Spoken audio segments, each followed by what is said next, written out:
बांग्लादेश के खिलाफ world cup warm up मुकाबले में आया सूर्य कुमार यादव का तूफान। आखिरी ओवर में जीत के लिए चाहिए थे 22 रन, फिर यहां पर शरीफुल इस्लाम के ओवर में रचा इतिहास।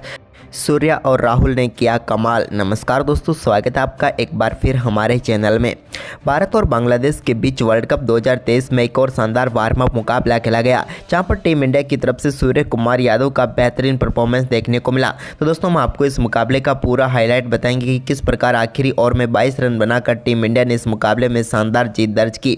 लेकिन दोस्तों, उससे पहले आप भी टीम इंडिया और सूर्य कुमार यादव के इस बेहतरीन परफॉर्मेंस को देखकर खुश है तो इस वीडियो को लाइक जरूर कर दें और साथ ही साथ चैनल को सब्सक्राइब करके बेल आइकन जरूर दबा लें।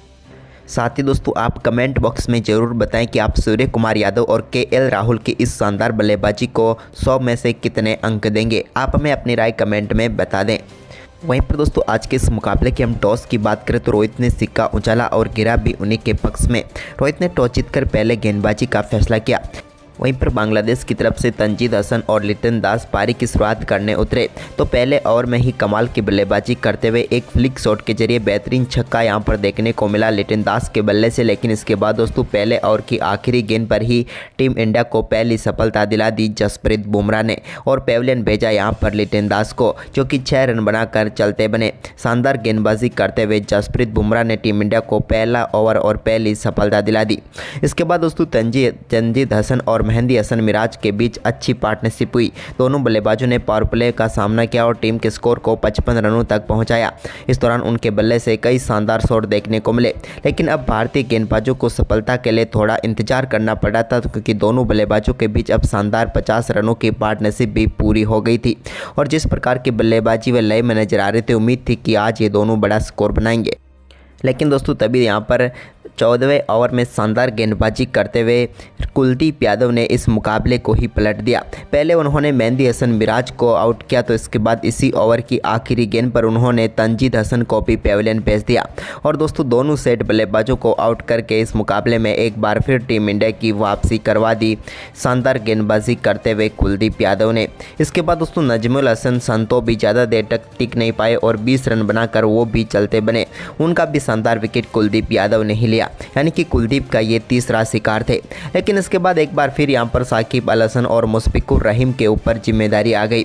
लेकिन इस जिम्मेदारी को दोनों बल्लेबाजों ने बखूबी निभाया, क्योंकि एक समय तक 125 रनों पर 4 विकेट गंवा चुकी ये टीम अब मुश्किलों में फंस चुकी थी। लेकिन इसके बावजूद दोनों बल्लेबाजों ने कई शानदार शॉट खेलने शुरू किए और टीम के स्कोर को काफ़ी शानदार तरीके से आगे बढ़ाया। इस दौरान इनके बल्ले से बड़े शॉट भी देखने को मिले। दोनों बल्लेबाजों के बीच 50 रनों की पार्टनरशिप मात्र 52 गेंदों पर ही हो गई, यानी कि काफ़ी शानदार बल्लेबाजी करते हुए नजर आ रहे थे। लेकिन इस पार्टनरशिप को और भी तेजी से आगे बढ़ाया जब साकिब अल हसन अपने असली रंग में नजर आए।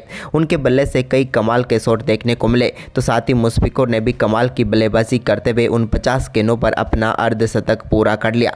तो इसके बाद दोस्तों, यहाँ पर साकिब ने भी शानदार परफॉर्मेंस करते हुए अपना बेहतरीन अर्धशतक पूरा किया और दोनों बल्लेबाजों के बीच शानदार शतकीय साझेदारी भी पूरी हो गई। इसके बाद कमाल की बल्लेबाजी दोनों बल्लेबाजों की जारी रही और टीम के स्कोर को तेजी से आगे बढ़ाया। लेकिन जब टीम का स्कोर 243 रन था तो कप्तान ने अपना विकेट खो दिया। यहां पर शानदार गेंदबाजी करते हुए रविंद्र जडेजा ने उन्हें पेविलियन भेजा। तो इसके बाद सेट बल्लेबाजों को यहां पर पेविलियन भेजने में कामयाब हुए रविंद्र जडेजा। लेकिन इसके बाद दोस्तों, अंत के ओवरों में एक बार फिर महबूबुल्लाह और उनके साथ मिलकर पुचले बल्लेबाजों ने शानदार बल्लेबाजी की, जिसके चलते दोस्तों आखिरी ओवरों में भी कमाल की बल्लेबाजी रही इस टीम की। और यहाँ पर शानदार बल्लेबाजी करते हुए भारतीय टीम के सामने 322 रनों का स्कोर खड़ा करने में कामयाब हुई बांग्लादेश की टीम और 323 रनों का लक्ष्य टीम इंडिया के सामने रखा। वहीं पर दोस्तों, इस लक्ष्य का पीछा करने उतरी टीम इंडिया की तरफ से रोहित शर्मा, तो उनके साथ शुभमन गिल पारी की शुरुआत करने उतरे। तो पहले ओवर में ही रोहित ने एक बेहतरीन चौके के साथ यहां पर अपनी पारी का आगाज किया।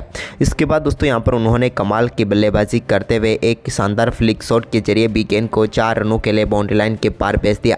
अब दोनों बल्लेबाजों से उम्मीद थी ठीक उसी प्रकार की शुरुआत यहाँ पर टीम इंडिया को मिल चुकी थी, लेकिन इसको पर दिए जब शानदार बल्लेबाजी करते हुए शुभमन गिल ने एक बेहतरीन छक्का लगा दिया। उन्होंने यहाँ पर मेहंदी हसन मिराज के 5वें ओवर की तीसरी गेंद पर शानदार छक्का लगाया। तो इसके बाद एक बार फिर यहाँ पर 7वें ओवर करने आए तो उनकी गेंद पर एक बार फिर उनके बल्ले से शानदार छक्का देखने को मिला। तो वहीं पर इसके बाद रोहित ने भी कमाल का कट शॉट खेलते हुए गेंद को सीमा रेखा के पार भेजकर एक और शानदार चौका जड़ दिया। अब दोनों बल्लेबाजों के बीच शानदार 50 रनों की पार्टनरशिप हो चुकी थी। तभी शुभमन गिल के बल्ले से एक और कमाल का छक्का देखने को मिला। इस बार उन्होंने मेहंदी हसन की गेंद पर छक्का लगाया, मिराज की नहीं।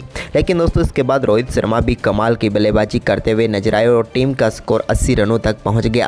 रोहित शर्मा अब अपने अर्धशतक से मात्र 4 ही रन दूर थे। तभी वो एक बड़ा शॉट खेलना चाहते थे, लेकिन यहां पर उनसे गलती हुई और यहां पर वो कैच थमा बैठे और अपना विकेट गंवा बैठे। इस मुकाबले में शानदार बल्लेबाजी करते हुए वो 46 रन बनाकर पेविलियन लौटे और बांग्लादेश की टीम को जिस सफलता का इंतजार था वो सफलता उन्हें यहां पर मिल गई। लेकिन इसके बाद दोस्तों यहां पर शुभमन गिल ने विराट कोहली के साथ मिलकर टीम के स्कोर को भी काफ़ी शानदार तरीके से आगे बढ़ाया और 15वें ओवर में ही टीम इंडिया का स्कोर 100 रनों के पार हो गया। लेकिन इसी बीच यहां पर कई शानदार शॉट दोनों बल्लेबाजों के बल्ले से देखने को मिले। लेकिन विराट कोहली का कवर ड्राइव तो देखने लायक था, जब उन्होंने मुस्तफिजुर की गेंद पर एक बेहतरीन कवर ड्राइव के जरिए गेंद को 4 रनों के लिए बाउंड्री लाइन के पार भेजा। तो वहीं पर इसके बाद उनके बल्ले से एक शानदार पुल शॉट भी देखने को मिला, जहां पर उन्होंने मिड विकेट बाउंड्री लाइन की तरफ गेंद को 4 रनों के लिए बाउंड्री लाइन के पार भेज दिया। अब भारतीय टीम का स्कोर 150 रन हो चुका था और शानदार बल्लेबाजी करते हुए शुभमन गिल भी अपना अर्धशतक पूरा कर चुके थे और विराट भी धीरे धीरे अर्धशतक की तरफ बढ़ रहे थे। लेकिन तभी दोस्तों यहाँ पर शुभमन गिल के रूप में टीम इंडिया को एक और झटका लगा। यहाँ पर वो कट शॉट खेलना चाहते थे, लेकिन सीधे फील्डर को अपना कैच थमा बैठे और इस मुकाबले में 61 रनों की शानदार पारी खेलकर पेविलियन लौटे शुभमन गिल। इसके बाद दोस्तों विराट कोहली के साथ मिलकर श्रेयस अय्यर ने टीम के स्कोर को काफ़ी शानदार तरीके से आगे बढ़ाया और इन दोनों बल्लेबाजों के बीच भी एक बेहतरीन पार्टनरशिप होती हुई नजर आई। लेकिन दोस्तों इसी बीच एक कमाल का छक्का श्रेयस अय्यर के बल्ले से देखने को मिला, जहां पर उन्होंने गेंद को सामने की तरफ सीधे स्टैंड में डिपॉजिट करके एक कमाल का छक्का जड़ दिया। लेकिन इसी बीच दोस्तों विराट कोहली एक बड़ा शॉट खेलना चाहते थे, लेकिन वो अपना विकेट गंवा बैठे।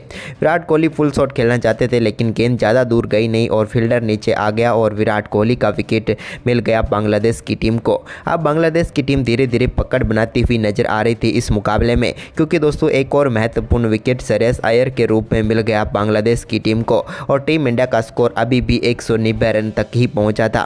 श्रेयस अय्यर भी इस मुकाबले में ज़्यादा कुछ खास नहीं कर पाए। लेकिन दोस्तों अब टीम इंडिया को जिताने की सारी उम्मीदें केएल राहुल के साथ अब सूर्य कुमार यादव के कंधों पर आ चुकी थी और दोनों बल्लेबाजों से ही उम्मीद थी।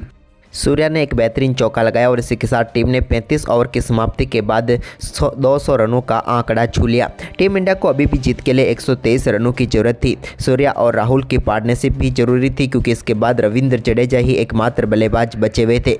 लेकिन यहाँ पर दोनों बल्लेबाजों ने कमाल के शॉट खेले और टीम के स्कोर को आगे बढ़ाया। अब भारतीय टीम का स्कोर 40 ओवर की समाप्ति के बाद 227 रनों तक पहुंच गया। लेकिन इसके बाद दोस्तों केएल राहुल के बल्ले से एक कमाल का शॉट देखने को मिला, जहां पर उन्होंने गेंद को सीधे बाउंड्री लाइन के पार 4 रनों के लिए भेज दिया। तो वहीं पर 41वें ओवर की आखिरी गेंद पर भी उनके बल्ले से एक बड़ा शॉट देखने को मिला, जहां पर उन्होंने शॉर्ट गेंद को पुल करते हुए सीधे 6 रनों के लिए डीप मिड विकेट के ऊपर से भेज दिया। इसके बाद दोस्तों कमाल की बल्लेबाजी जारी रही राहुल की आगे भी और दोनों बल्लेबाजों के बीच शानदार 50 रनों की पार्टनरशिप भी पूरी हो चुकी थी। इसी बीच अब भारतीय टीम का स्कोर 250 रन पहुंच गया था 42 ओवर की समाप्ति के बाद। वहीं पर इसके बाद 43वें ओवर में कोई बाउंड्री नहीं आई, लेकिन 44वें ओवर में एक कमाल का छक्का यहां पर देखने को मिला। यह भी बेहतरीन तरीके से गेंद को सीमा रेखा के पार भेजने में कामयाब हुए सूर्या अपना फेवरेट स्कूप शॉट के जरिए। तो वहीं पर इसके बाद उनके बल्ले से एक और कमाल का शॉट ये 47वें ओवर में देखने को मिला। यहाँ पर भी उन्होंने कमाल का छक्का जड़ा और गेंद को बाउंड्री लाइन के पार भेजा। इसके बाद उन्होंने शानदार बल्लेबाजी करते हुए इसी ओवर की आखिरी गेंद पर अपना अर्धशतक पूरा कर लिया। सूर्या की यह कमाल की बल्लेबाजी थी, जहां पर उन्होंने 35 गेंदों पर अपना अर्धशतक पूरा किया। लेकिन दोस्तों अर्धशतक के बाद 48वें व 49वें ओवर में कुछ खास नहीं रहा टीम इंडिया के लिए, जिसके चलते अब आखिरी ओवर में जीत के लिए 22 रनों की जरूरत थी, जबकि गेंद सौंपी गई थी बांग्लादेश की तरफ से शरीफुल इस्लाम को। लेकिन दोस्तों पहली गेंद शरीफुल इस्लाम ने शॉट डाली, जिस पर कमाल का अपर-कट शॉट खेलते हुए सूर्य कुमार यादव ने गेंद को सीधे 6 रनों के लिए भेज दिया। ये कमाल का छक्का था उनके बल्ले से निकला हुआ, जहां पर उन्होंने बेहतरीन छक्का जड़ दिया। इसके बाद दोस्तों यहां पर अब भारतीय टीम को 16 रनों की जरूरत थी बची हुई 5 गेंदों पर, लेकिन सूर्य क्रीज पर मौजूद थे तो दूसरे छोर पर केएल राहुल थे, तो ये यहाँ पर आसान ही लग रहा था। वहीं पर इसके बाद दोस्तों दूसरी गेंद पर भी कमाल का शॉट एक बार फिर देखने को मिला। सूर्य कुमार यादव के बल्ले से पैरों पर डाली हुई इस गेंद को उन्होंने फ्लिक शॉट के जरिए बेहतरीन छक्के के लिए भेज दिया बैकवर्ड स्क्वायर लेग के ऊपर से। यह भी कमाल का छक्का था सूर्य के बल्ले से निकला हुआ। अब तो भारतीय टीम के लिए राह और भी आसान हो गई थी, क्योंकि अब 4 गेंदों पर जीत के लिए सिर्फ 10 रनों की जरूरत थी। तभी दोस्तों यहाँ पर तीसरी गेंद भी डालने के लिए तैयार थे और तीसरी गेंद पर भी कमाल का ही शॉट खेलने में कामयाब हुए। यहाँ पर भी सूर्य कुमार यादव और एक और पैरों पर आती हुई गेंद पर उन्होंने कमाल का छक्का फाइन लेग की तरफ ही जड़ दिया। यह भी कमाल का छक्का था और 3 गेंदों पर 3 छक्के जड़कर इस मुकाबले में टीम इंडिया पूरी तरह से पकड़ बना चुकी थी। अब चौथी गेंद डालने के लिए भी तैयार थे, लेकिन चौथी गेंद पर तो यहाँ पर शानदार कवर ड्राइव देखने को मिला सूर्य के बल्ले से, लेकिन कवर ड्राइव में भी उन्होंने कमाल का छक्का जड़कर टीम को शानदार जीत दिलाई। ये अद्भुत शॉट था और दर्शनीय शॉट भी था। 4 गेंदों पर 4 छक्के लगाकर टीम इंडिया को आखिरी ओवर में बेहतरीन जीत दिला दी सूर्य कुमार यादव ने। और बांग्लादेश की टीम एक समय लग रहा था कि इस मुकाबले को जीत जाएगी, लेकिन उन्हें करारी शिकस्त मिली। तो दोस्तों सूर्य कुमार और केएल राहुल की तूफानी बल्लेबाजी के बारे में आपकी क्या राय है? आप हमें अपनी राय कमेंट बॉक्स में जरूर दें और साथ ही इस वीडियो को अपने दोस्तों के साथ ज़्यादा से ज़्यादा शेयर जरूर करें। धन्यवाद दोस्तों वीडियो के पूरे आखिर तक बने रहने के लिए।